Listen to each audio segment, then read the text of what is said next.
Guys, one skills number 17, graphing a line from slope-intercept form. Okay, slope-intercept form, y equals mx plus b, you're probably very familiar with this, is when y is isolated. So if y is by itself, and you have an equation, linear equation with two variables, then you're going to have this look to it, where m and b are going to be numbers. Where m, whatever's in front of x is your slope, and b, whatever's the constant by itself, is the y-intercept. So what we do is put a point on the y-intercept. Okay, so wherever that y-intercept is, we put it there on the y-axis. We count up or down and to the right for a second point. Remember, slope is rise over run. I know you've seen that before, heard that before, but we're going to use slope to find a second point, draw a line between the 2 points. And sometimes you only have y or x. Y only would be a horizontal line. X only would be a vertical line. So let's look at some examples. So notice the color coding. Y is by itself. So we're going to use this technique. First, use the red here. The 3, remember, is your y-intercept. When it comes to graphing a line, you only need to know two things. Where is the line? How steep is it? Well, the red here helps you locate the line. So notice that I put a red dot on the 3 here.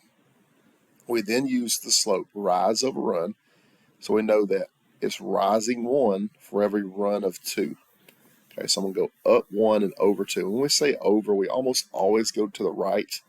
The only exception would be if we're kind of on the bottom of the page and we can't go right. Maybe we're up here and we can't go right. We can go down and left if we needed to. That would work, but generally a positive slope up and to the right. And you just simply connect those.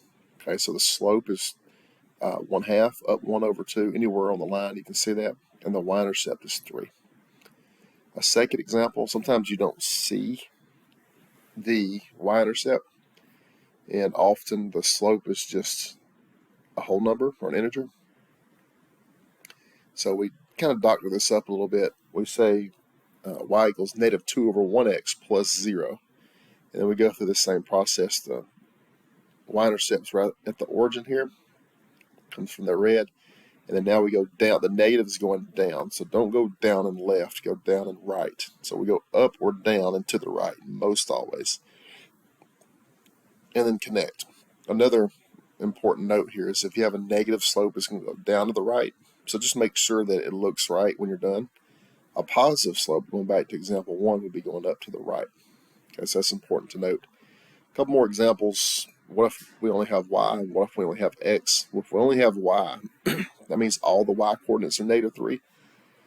You're always 3 below the origin, so that forms a horizontal line, which is opposite the axis. That might be a little surprising, but y only is a horizontal line.